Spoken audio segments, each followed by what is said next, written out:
Hello friends, एक बार सभी का स्वागत है आपके अपने YouTube चैनल गुरु आर्यभट्ट में। तो आज आपके फिजिक्स का एग्जामिनेशन था। उम्मीद करते हैं आपका एग्जामिनेशन आज काफी ज्यादा बेहतर होगा, क्योंकि आज का जो एग्जामिनेशन था उसमें क्वेश्चन जो पूछे गए थे वे काफी ज्यादा आसान थे। तो आइए जल्दी से उन प्रश्नों को मिला लीजिए कि आप कितने प्रश्नों को सही करके आए हैं और उसमें से कितने प्रश्नों का आप सही जवाब दे के आए हैं। आज मेरे पास जो ये सेट है, ये सेट जी है। आपके पास कोई भी सेट होगा, आप उसका मिलान आसानी से इस वीडियो को पॉज करके देख के कर सकते हैं। आपके पास चाहे कोई भी सेट हो, A B C D E F G H I J, कोई भी, आप उसको देख के आराम से वीडियो को मिलान कर सकते हैं, अर्थात अपने आंसर का मिलान कर सकते हैं। क्योंकि यहां जो भी आपको बताया जाएगा वो 100% शुद्ध और सटीक आंसर बताया जाएगा। इसलिए किसी प्रकार का बिना झिझक आप वीडियो को देखिए और इसमें से जो भी आपको आंसर मिलाया जाता है, बताया जाता है, आप उसका मिलान कीजिए। आइए फिजिक्स में पहला जो क्वेश्चन पूछा गया था उस पर विचार करते हैं। वो पहला क्वेश्चन आपसे क्या पूछा गया था? पहला क्वेश्चन था मेरे प्यारे बच्चों कि एक रेडियो समस्थानिक की अर्ध आयु 5 दिन है, तो 20 दिन के बाद के लिए नाभिकों का अविघटित अंश होगा। तो देखिए, अगर 5 दिन और 20 दिन की बात किया जाए तो 5 दिन जो है 20 दिन की अगर तुलना किया जाए तो 1/4 होता है। इसलिए इस प्रश्न का सही आंसर मेरे प्यारे बच्चों होगा ऑप्शन नंबर बी, 1/4। आइए इसके बाद दिखाते हैं आज का दूसरा क्वेश्चन। दूसरा क्वेश्चन आपके सामने पूछा गया था कि दो आवेशों के बीच विद्युतीय बल एवं गुरुत्वीय बलों के अनुपात निम्नलिखित में से कौन से रूप में होता है? तो दो आवेशों के बीच विद्युतीय और गुरुत्वीय बल का अगर अनुपात निकाला जाएगा तो लगभग वो आएगा 10⁻39। अर्थात इस प्रश्न का मेरे प्यारे बच्चों सही आंसर होगा ऑप्शन नंबर बी। आपके पास चाहे कोई भी सेट होगा, आप आराम से सारे क्वेश्चनों को वीडियो को पॉज करके मिलान कर सकते हैं। घबराएंगे एकदम नहीं, आराम से वीडियो को देख लीजिए और आप अपना आंसर मिलान कर लीजिए। इसके बाद दिखाते हैं हम आपको तीसरा प्रश्न। तीसरा प्रश्न था कि दो आवेश Q को मिलाने वाली रेखा के बीच में एक आवेश Q रखा जाए तो आवेशों की व्यवस्था में संतुलन के लिए Q का मान कितना होना चाहिए? तो Q का मान जो होना चाहिए वो होना चाहिए -Q/4, जो दिया गया ऑप्शन नंबर बी में। इस प्रश्न का सही आंसर मेरे प्यारे बच्चों होगा ऑप्शन नंबर बी। आइए दिखाते हैं इसके बाद आपका तीसरा क्वेश्चन, तीसरा के बाद चौथा क्वेश्चन था कि विद्युतीय द्विध्रुव आघूर्ण वेक्टर बी एवं विद्युतीय क्षेत्र की तीव्रता वेक्टर ई के बीच का कोण का मान कितना होगा कि द्विध्रुव स्थिर साम्यावस्था स्थिर बना रहे? तो उनके बीच का कोण जो होना चाहिए वो होना चाहिए π/2। अर्थात इस प्रश्न का सही आंसर होगा ऑप्शन नंबर सी। आइए इसके बाद दिखाते हैं आज का पांचवा क्वेश्चन जो जी ग्रुप में था। क्या क्वेश्चन था बाबू? तो निम्नलिखित में कौन भौतिक राशि सदिश है? विद्युत फ्लक्स ये सदिश नहीं है, अदिश होता है। विद्युत विभव ये भी अदिश होता है। विद्युत स्थैतिक ऊर्जा ये भी अदिश होता है। इसका मतलब कि सही जवाब हो जाएगा ऑप्शन नंबर डी, विद्युत तीव्रता। ऑप्शन डी के साथ बढ़ेंगे आगे।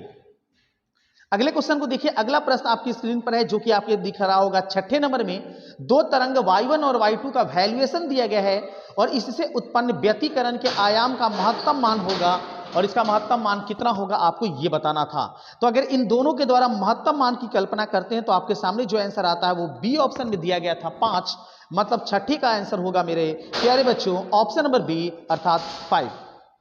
आइए दिखाते हैं इसके बाद आपका 7वां नंबर क्वेश्चन। और 7वां प्रश्न क्या है ये देखा जाए।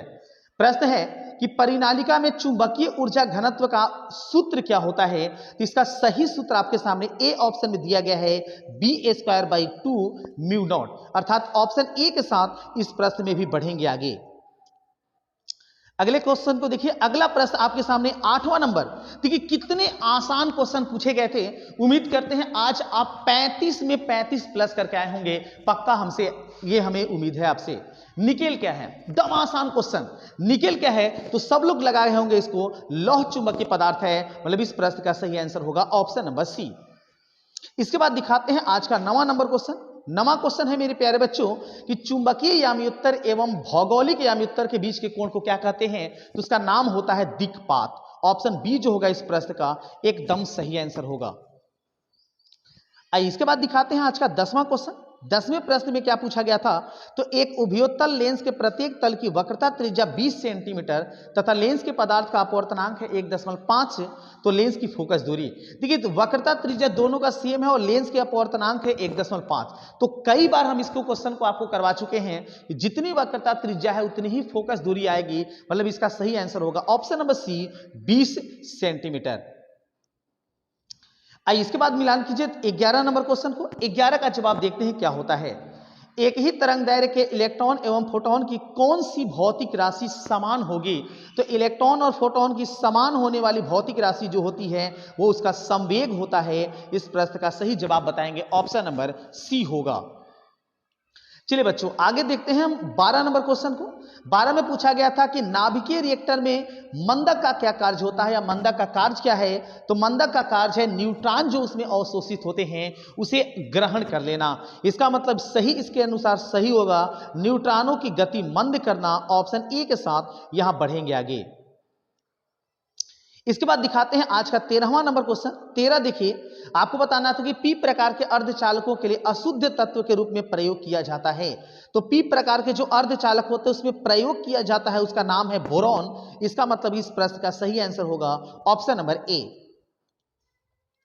देख लीजिए इसके बाद 14 नंबर, डायोड का उपयोग किया जाता है। तो डायोड का उपयोग किस रूप में किया जाता है, प्रवर्तक की तरह नहीं, दोलक की तरह नहीं, मॉड्यूलेटर की तरह एकदम नहीं। इसका मतलब सही जवाब होगा मेरे प्यारे बच्चों ऑप्शन नंबर डी, दिष्टकारी की तरह। 15 देखिए, दो विद्युत आवेशों के बीच लगने वाले बल को नियंत्रित करने वाला नियम कौन दिया था, तो विद्युत आवेशों के बीच लगने वाला जो नियम प्रस्तुत किए थे वो किए थे कूलाम। इसका मतलब इस प्रश्न का सही आंसर होगा मेरे प्यारे बच्चों ऑप्शन नंबर डी। इसके बाद देख लीजिए आज का 16 नंबर क्वेश्चन। यहां क्या पूछा गया था ये देख लीजिए, और इस प्रश्न में आपसे पूछा गया था कि बिंदु आवेश के कारण r दूरी पर विद्युत विभव का मान किसके बराबर होता है। ऑप्शन देख लीजिए, r के अनुक्रमानुपाती एकदम नहीं, r के व्युत्क्रमानुपाती, यही सही होगा। विद्युत विभव की अगर तुलना करेंगे तो इसका मतलब इस प्रश्न का सही आंसर मेरे प्यारे बच्चों होगा ऑप्शन नंबर बी। क्योंकि कई बार हम आपको बता चुके हैं कि इसका वैल्यूएशन जो होता है विद्युत विभव का वो होता है v बराबर 1/4 पाई एप्सिलॉन। कई बार आपको अपने क्लास में बता चुके हैं इनटू Q/R, तो R के व्युत्क्रमानुपाती हुआ। इसके बाद देख लीजिए आप 17 नंबर, किसी चालक के संवहन वेग और आरोपित विद्युत क्षेत्र के बीच का संबंध क्या है, तो इसमें ए ऑप्शन जो दिया गया है V समानुपाती E, ये बिल्कुल करेक्ट आंसर है। इसका मतलब इस प्रश्न का सही जवाब होगा ऑप्शन नंबर ए। आइए थोड़ा तेज प्रश्नों को करके हम आपको जल्दी जल्दी आंसर मिलान करवा सकते हैं। और यदि मेरे चैनल पर नए होंगे तो जरूर चैनल को सब्सक्राइब कर लीजिएगा ताकि इसी प्रकार का वीडियो सबसे पहले आपको इस चैनल पर प्रोवाइड किया जा सके, आपको मिल सके और आप उसका सही आंसर मिलान कर सकें। 64 समरूप बूंदे जिनमें प्रत्येक की धारिता 5 म्यू फैराड है मिलकर एक बड़ा बूंद बनाते हैं, तो बड़े बूंद की धारिता क्या होगी आपको ये बताना था। कई बार इसका जवाब हम आपको बता चुके हैं, इसका सही जवाब होगा option number D 20 mu farad, मतलब 18 का सही मेरे प्यारे बच्चे होगा ऑप्शन नंबर डी। चलिए इसके बाद दिखा लेते हैं हम आपको आज का 19 नंबर क्वेश्चन। प्रश्न है कि विभव मापी से मुख्य रूप से या मुख्यतः क्या मापा जाता है, तो विभव मापी जो है विभवांतर मापने के रूप में यूज किया जाता है। इसका मतलब इसका प्रश्न का सही जवाब होगा ऑप्शन नंबर सी। 20 को मिलान कीजिए। 20 था हमारे प्यारे बच्चों कि अगर दो आवेशों के बीच की दूरी बढ़ाई जाती है तो उसके बीच विद्युत स्थितिज ऊर्जा क्या होती है, तो ये घटता है। इसका मतलब इस प्रश्न का सही जवाब 20 का होगा ऑप्शन नंबर ए। 21 देख लीजिए। 21 में है कि R और 2R को एक विद्युत परिपथ में श्रेणी क्रम में जोड़ा जाता है, तो R तथा 2R में उत्पन्न उष्मीय ऊर्जा का अनुपात क्या होगा, तो उष्मीय अनुपात हो जाता है उसके जो परिपथ है उस परिपथ के अनुपात के बराबर ही, मतलब 1:8, सॉरी 1:2। ऑप्शन ए जो होगा इसका करेक्ट आंसर होगा। चलिए 22 देख लीजिए। 40 सेंटीमीटर फोकस दूरी का उत्तल लेंस एवं 20 सेंटीमीटर फोकस दूरी का अवतल लेंस संपर्क में रखा जाए तो संयोजन की क्षमता डायोप्टर में कितना होगा, तो देखिए अवतल लिया गया है उत्तल के साथ। इसका मतलब सही अगर कैलकुलेट करेंगे तो आपके सामने माइनस में आंसर आ जाएगा जो आएगा -2.5। इसका मतलब इस प्रश्न का सही आंसर होगा ऑप्शन नंबर बी। अगला क्वेश्चन देख लीजिए। अगला प्रश्न आपके सामने है कि व्यतिकरण की घटना का कारण है। ऑप्शन 4 है थे कालांतर, आयाम परिवर्तन, वेग परिवर्तन या फिर तीव्रता परिवर्तन। तो व्यतिकरण की घटना का मुख्य कारण होता है तीव्रता परिवर्तन, अर्थात इस प्रश्न का सही जवाब होगा ऑप्शन नंबर डी। अगला क्वेश्चन का मिलान कीजिए। अगले प्रश्न आपके सामने थे जो थे 24 नंबर में कि ध्रुवित प्रकाश उत्पन्न करने के लिए किसको प्रयुक्त किया जाता है। ध्रुवित प्रकाश उत्पन्न करने के लिए प्रयोग किया जाता है जिसका नाम है निकोल प्रिज्म। ऑप्शन सी जो होगा इस प्रश्न का करेक्ट आंसर होगा। 25 देख लीजिए। 25 में आपको बताना यह था कि ये जो सिंबल आपके सामने है ये किसका प्रतीक है, अर्थात ये किस चीज का प्रतीक है। तो ये N type, P type transistor ये किसी का प्रतीक नहीं है, बल्कि ये प्रतीक जो है डायोड का है। 25 का हम सही बताएंगे ऑप्शन नंबर ए को। 26 देख लीजिए। 26 था कि ट्रांजिस्टर के प्रवर्धन गुणांक की इकाई होती है। तो ट्रांजिस्टर के प्रवर्धन गुणांक की इकाई जो होती है मेरे प्यारे बच्चों, वो कुछ भी नहीं होता है, इकाई इसका होता ही नहीं है, मात्रक होता ही नहीं है, क्योंकि ये बीमाहीन और मात्रकहीन राशि है। इसलिए इस प्रश्न का सही जवाब होगा ऑप्शन नंबर डी, कोई इकाई नहीं होती है। अगला प्रश्न मिलाइए। अगला प्रश्न आपके सामने है जो कि है 27 नंबर में। प्रश्न देखिए क्या था। तो 27 में प्यारे बच्चों था कि निम्न में से कौन सा तर्क द्वार सार्वजनिक तर्क द्वार है। तो इसमें सार्वजनिक जो तर्क द्वार है वो है नंद गेट, क्योंकि और एंड और नॉट ये मूल गेट है। इसलिए इस प्रश्न का सही जवाब हम बताएंगे ऑप्शन नंबर डी, जो नंद गेट है ये तर्क द्वार माना जाता है। 28 को देख लीजिए। UHF अल्ट्रा हाई फ्रीक्वेंसी आवृत्ति की तरंगे प्राय कैसी संचारित होती हैं। तो ये जो तरंगे होती हैं वो मुख्य रूप से अंतरिक्ष तरंगों में प्रसारित की जाती हैं। मतलब इस प्रश्न का सही जवाब बताएंगे ऑप्शन नंबर डी को। 29 देखिए। 29 कितना आसान क्वेश्चन, ये कई बार हम आपको करवा चुके हैं अपने सेशन में भी और आप क्लास में भी कर चुके हैं कई बार कि 25 का द्विआधारी समतुल्य कौन सा है। तो 25 का सही द्विआधारी संख्या आपके सामने डी ऑप्शन में दिया गया था, अर्थात 1101। इसके बाद मिलाइए आप 30वें नंबर क्वेश्चन को। और फिर से हम आपको बता दें, चाहे आपका ग्रुप कोई भी हो, आप आंसर का मिलान दम धैर्य पूर्वक कर सकते हैं, क्योंकि यहां जो भी आपको बताएंगे वो 100% शुद्ध और सटीक बताएंगे। गलत नहीं होगा, नहीं हमें समझ में आएगा तो आपको आंसर भी नहीं बताएंगे, लेकिन जो भी बताएंगे 100% शुद्ध बताएंगे। विवर्तन फ्रिंजों की चौड़ाई व्यतिकरण फ्रिंजों के समान नहीं होती है। इसका मतलब इस प्रश्न का सही जवाब होगा ऑप्शन नंबर बी, व्यतिकरण फ्रिंजों के समान नहीं होती है। अगला प्रश्न देखिए। अगला प्रश्न स्क्रीन पर आपके सामने था 31 नंबर में। प्रश्न है मेरे प्यारे बच्चों, प्रकाश वर्ष का मान बराबर होता है। तो प्रकाश वर्ष का मान आपके सामने यहां जो दिया गया वो ऑप्शन ए में सही दिया गया है, अर्थात 9.46 गुना 10 के पावर 15 मीटर। A option is correct answer. 32 देखिए। 32 था कि जब किसी एमीटर को शंट किया जाता है, मतलब एमीटर में शंट जोड़ा जाता है, तब विद्युत परिपथ में कुल प्रतिरोध का मान क्या होता है। तो उस परिस्थिति में वो मान बढ़ जाता है।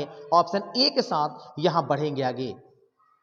अगले क्वेश्चन का मिलान करिए। अगले प्रश्न में था आपके पास 33 नंबर में कि किसी अर्धचालक का तापमान गुणांक का मान क्या है। किसी अर्धचालक का तापमान गुणांक का मान होता है माइनस में, नेगेटिव होता है, अर्थात हिंदी में देखें तो ऋणात्मक होता है। ऑप्शन बी के साथ यहां भी बढ़ेंगे आगे। अगले को देखिए। अगला कि यदि साइक्लोट्रॉन में आवेशित कण का आवर्तकाल टी और महत्तम चाल v हो तो ये किसके समानुपाती होता है। तो ये समानुपाती मेरे प्यारे बच्चों होता है टी समानुपाती 1/v²। मतलब इस प्रश्न का सही जवाब होगा ऑप्शन नंबर डी। इसके बाद 35 देख लीजिए। इतने ही क्वेश्चन आपको करने थे, लेकिन हम आपको पूरी के पूरे 70 क्वेश्चन आज बताएंगे, ताकि आप जो भी क्वेश्चन छोड़ के आगे वाले क्वेश्चन को बनाए हैं वो भी क्वेश्चन जल्दी से जल्दी आप आसानी से मिलान कर सकें। वान डी ग्राफ जनित्र एक ऐसी वैद्युत एस्थेटिक युक्ति है जिसमें उत्पन्न करता है। तो ये उत्पन्न करता है केवल उच्च वोल्टेज। इसका मतलब इसका सही जवाब होगा ऑप्शन नंबर बी। उच्च धारा और उच्च वोल्टेज नहीं होता है, बल्कि केवल उच्च वोल्टेज होता है। लगभग माना जाता है कि 10 लाख वोल्टता से भी अधिक का ये वोल्टता उत्पन्न कर सकता है। आइए इसके बाद दिखाते हैं आपको 36 नंबर। 36 था कि गोलीय दर्पण को पानी में डुबो दिया जाता है तो इसकी फोकस दूरी क्या हो जाती है। अगर गोलीय दर्पण है और उसे पानी में अगर डुबो दिया गया है तो पानी में डुबोने पर उसकी फोकस जो दूरी होगी वो बढ़ जाएगी। इसका मतलब इस प्रश्न का सही आंसर होगा मेरे प्यारे बच्चों ऑप्शन नंबर बी। 37 देखते हैं। पूर्ण आंतरिक परावर्तन की स्थिति में परावर्तन गुणांक का मान कितना होता है? तो ये मान लगभग होता है 0.5, जो दिया गया ऑप्शन नंबर ए में। ऑप्शन ए जो होगा 37 का करेक्ट आंसर होगा। 38 को देख लीजिए। 38 आपके पास क्या था, ये देखिए। तो पार्थिव दूरदर्शी द्वारा अंतिम बना प्रतिबिंब या बना अंतिम प्रतिबिंब होता है, तो ये होता है काल्पनिक और वस्तु की अपेक्षा उल्टा। अच्छे से याद रखेंगे, काल्पनिक तो होता ही है, लेकिन वस्तु जो होती है उससे अंतिम प्रतिबिंब उल्टा हो जाता है। इसका मतलब इस प्रश्न का सही जवाब होगा ऑप्शन नंबर ए। अगले क्वेश्चन को देख लीजिए। अगला प्रश्न आपके सामने 39 नंबर है। प्रश्न है कि किसी एलसीआर परिपथ में अनुनाद की स्थिति में आरोपित वोल्टेज तथा धारा के बीच का कलांतर कोण कितना होता है? तो कलांतर कोण लगभग 0 होता है। प्रश्न का सही जवाब हम बताएंगे ऑप्शन नंबर डी। 40 देखिए। 40 आपका क्वेश्चन था कि एक ऊंचाई ट्रांसफार्मर की द्वितीय कुंडली में धारा का मान प्राथमिक कुंडली की तुलना में क्या होता है? तो धारा का मान कुंडली में फेरों की जो संख्या होती है वो कम होता है। प्रश्न का सही जवाब होगा ऑप्शन नंबर बी। अगला क्वेश्चन मिलाइए। अगला प्रश्न 41 नंबर, जो काफी आसान प्रश्न आपसे पूछा गया था कि एक्स किरणें हैं। तो एक्स किरणें जो होती हैं वो एक प्रकार की, आप सभी लोग को पता होना चाहिए, विद्युत चुम्बकीय तरंगे होती हैं। मतलब इसका सही जवाब हम बताएंगे ऑप्शन नंबर डी, अर्थात एक्स किरणें एक प्रकार की विद्युत चुम्बकीय तरंग होती है। 42 को देखिए। किसी माध्यम में निर्वात में संपूर्ण आंतरिक परावर्तन के लिए क्रांतिक कोण 30 डिग्री है, तो माध्यम का प्रकाश का अपवर्तनांक कितना होगा? तो यदि आप इसको कैलकुलेट करेंगे तो लगभग इसका जो वैल्यू आएगा वो आ जाएगा 4.5 × 10⁸ मीटर प्रति सेकेंड, जो दिया गया है ऑप्शन नंबर डी में। 42 का सही होगा ऑप्शन नंबर डी। चलिए इसके बाद 43 का मिलान कीजिए। 43 का क्या जवाब सही होगा ये देख लीजिए। तो जब किसी कुंडली में धारा 0.1 सेकेंड में 5 एम्पियर से 2 एम्पियर में परिवर्तित होती है, तो 50 वोल्ट की औसत वोल्टेज उत्पन्न होता है। कुंडली का स्वप्रेरकत्व का मान कितना होगा? तो कुंडली का जो स्वप्रेरकत्व होगा वो लगभग होगा 1.67 हेनरी। मतलब ऑप्शन ए जो होगा इसका एकदम करेक्ट आंसर होगा। चलिए 44 देखिए। 44 काफी आसान प्रश्न थे कि द्वितीयक तरंगिकाओं की अवधारणा किसके द्वारा दी गई थी? तो द्वितीयक तरंगिकाओं का जो अवधारणा था ये हाइगेंस के द्वारा बताया गया था मेरे प्यारे बच्चों। मतलब इस प्रश्न का सही जवाब होगा ऑप्शन नंबर सी। 45 देखिए। फोटो इलेक्ट्रिक प्रभाव में प्रकाश विद्युत धारा स्वतंत्र है, तो इसका सही जवाब होगा ऑप्शन नंबर बी, 2 इलेक्ट्रॉनों के बीच लगाए गए विभवांतर से। ऑप्शन बी के साथ यहां इस प्रश्न में बढ़ेंगे आगे। इसके बाद दिखाते हैं आज का 46 नंबर क्वेश्चन। बहुत जल्दी आपको 50 क्वेश्चनों का स्पेशल सीरीज जो दिया गया था वो आपका कंप्लीट होने वाला है, इसलिए जल्दी जल्दी आप मिलान कर लीजिए। आप किसी ग्रुप से क्यों ना हो, आप जल्दी जल्दी मिलान कर लीजिए। दृश्य स्पेक्ट्रम के रंगों में किसका तरंग दैर्घ्य या किसका तरंग दैर्घ्य जो होता है अधिकतम होता है? ये तरंग दैर्घ्य होता है सबसे ज्यादा लाल का, जो लगभग 7500 से 6900 एंगस्ट्रॉम के आसपास होता है। प्रश्न का सही जवाब होगा ऑप्शन नंबर ए। 47 देख लीजिए। किसी परमाणु का नाभिक बना होता है, तो परमाणु का जो नाभिक होता है जिसे हम केंद्रक के नाम से भी जानते हैं, उस केंद्रक में प्रोटॉन के साथ न्यूट्रॉन विद्यमान होता है। ऑप्शन डी जो होगा इस 47 का सही जवाब होगा। 48 देखिए। 48 था कि केवल धारिता युक्त प्रत्यावर्ती धारा परिपथ में धारा एवं वोल्टता के बीच का कलांतर कितना होता है? इसका कलांतर बाबू हो जाता है 90 डिग्री। प्रश्न का सही जवाब होगा ऑप्शन नंबर बी। 49 का मिलान कीजिए। 49 था कि निम्नलिखित में किस वैद्युत चुंबकीय विकिरण का तरंगदैर्घ्य न्यूनतम होता है? तो सबसे न्यूनतम जो होता है वो गामा किरण का होता है। तरंगदैर्घ्य सबसे न्यूनतम और वेदन क्षमता सबसे ज्यादा होती है गामा किरण का। तो तरंगदैर्घ्य पूछा गया था, इसलिए इस प्रश्न का सही जवाब होगा ऑप्शन नंबर डी। 50 देखते हैं। जब प्रकाश स्रोत और पर्दे के बीच की दूरी बढ़ा दी जाती है तो फ्रिंज की चौड़ाई क्या होती है? तो फ्रिंज की चौड़ाई बढ़ जाती है। ऑप्शन ए के साथ यहां बढ़ेंगे आगे। अगले प्रश्न को देखिए 51 नंबर। 51 था आपका कि रेडियो सक्रियता का मात्रक क्या होता है? MeV मतलब मिलियन इलेक्ट्रॉन वोल्ट नहीं, AMU एकदम नहीं, जूल एकदम नहीं। रेडियो सक्रियता का मात्रक क्यूरी होगा। ऑप्शन बी के साथ यहां बढ़ेंगे आगे। 52 देखिए। निम्नलिखित में किसकी वेदन क्षमता जो होती है सबसे अधिक होती है? इसमें अगर बात करें तो सबसे वेदन क्षमता गामा किरण का होता है, जो दिया गया था किस ऑप्शन में? ऑप्शन नंबर सी में। 52 का सही आंसर होगा ऑप्शन नंबर सी। 53 का मिलान कीजिए। 53 तो दम आसान क्वेश्चन पूछा गया था, काफी आसान प्रश्न पूछे गए थे। उम्मीद करते हैं आप आसानी से 35 क्वेश्चन कर चुके होंगे। टीवी प्रसारण के लिए किस आवृत्ति परास का उपयोग होता है? एकदम आसान, 30 मेगाहर्ट्ज से 300 मेगाहर्ट्ज जो दिया गया ऑप्शन नंबर सी में। ऑप्शन सी जो होगा 53 का करेक्ट आंसर होगा। 54 देखते लीजिए। 54 था कि किसी भी प्रिज्म का वर्ण विक्षेपण क्षमता निर्भर करती है, तो प्रिज्म कोण पर निर्भर करता है। जो ऐसे प्रिज्म होता है, यहां का ये जो कोण होता है इस पर निर्भर करता है, इसलिए इस प्रश्न का सही जवाब होगा 54 का ऑप्शन नंबर डी। लेजर आपको बताना था इस क्वेश्चन में, देखिए ध्यान से कि लेजर क्रिया के लिए आवश्यक है, तो लेजर क्रिया के लिए सबसे ज्यादा जो आवश्यक है वो संख्या परिवर्तन होता है। ऑप्शन डी के साथ 55 में बढ़ेंगे आगे। 56 का मिलान कीजिए। 56 था कि प्रकाश अनुप्रस्थ तरंग है क्योंकि यह प्रदर्शित करता है, तो प्रकाश अनुप्रस्थ है, यह प्रदर्शित करता है ध्रुवण की क्रिया को। ऑप्शन बी के साथ यहां भी बढ़ाएंगे आपको आगे। चलिए 57 का मिलान कीजिए। 57 का जवाब क्या होता है ये देख लीजिए। तो 6 मिली फैराड धारिता के 3 संधारित्र उपलब्ध है, उनमें से उनके द्वारा प्राप्त न्यूनतम और अधिकतम धारिता कितनी होगी? तो 3 को जोड़ा गया है, अगर 6 आया है तो न्यूनतम हो जाएगा 2 और अधिकतम हो जाएगा 18। इसका मतलब इसका सही जवाब होगा ऑप्शन नंबर सी। श्रेणी क्रम में जोड़ेंगे तो 18 होगा और समांतर क्रम में जोड़ेंगे तो 2 आएगा, 3 को अगर जोड़ा जाएगा तब। चलिए 58 देख लीजिए। 58 है कि एक प्रत्यावर्ती धारा का समीकरण आपके सामने है, तो इसके धारा के मूल माध्य वर्ग मान कितना होगा? ये लगभग होगा 60√2 जो दिया गया मेरे प्यारे बच्चों ऑप्शन नंबर ए में। अगला क्वेश्चन देखिए 59 नंबर में प्रश्न था कि एल आर परिपथ की प्रतिबाधा कितनी होती है? तो एल आर परिपथ की जो प्रतिबाधा होती है वो होता है √r² प्लस ω² L² जो दिया गया ऑप्शन नंबर डी में। 59 का हम सही बताएंगे आपको ऑप्शन नंबर डी। 60 देख लीजिए। 60 है कि एक वृत्तीय धारावाही लूप की त्रिज्या दुगनी और आधी कर दी जाए तो इसका चुंबकीय आघूर्ण का मान कितना होता है? तो अगर दुगनी और आधी किया जाएगा तो ये लगभग दुगना के आसपास हो जाएगा, मतलब इस प्रश्न का सही जवाब हम बताएंगे 60 का ऑप्शन नंबर बी। 61 देख लीजिए। एक चौक कुंडली का स्वप्रेरकत्व 5 हेनरी है, इससे बहती धारा 2 एम्पियर सेकेंड की दर से बढ़ रही है, तो चौक कुंडली में प्रेरित विद्युत वाहक बल का मान कितना होता है? यह मान लगभग आ जाएगा -10 वोल्ट के जो दिया गया ऑप्शन नंबर सी में। 61 का सही बताएंगे ऑप्शन नंबर सी को।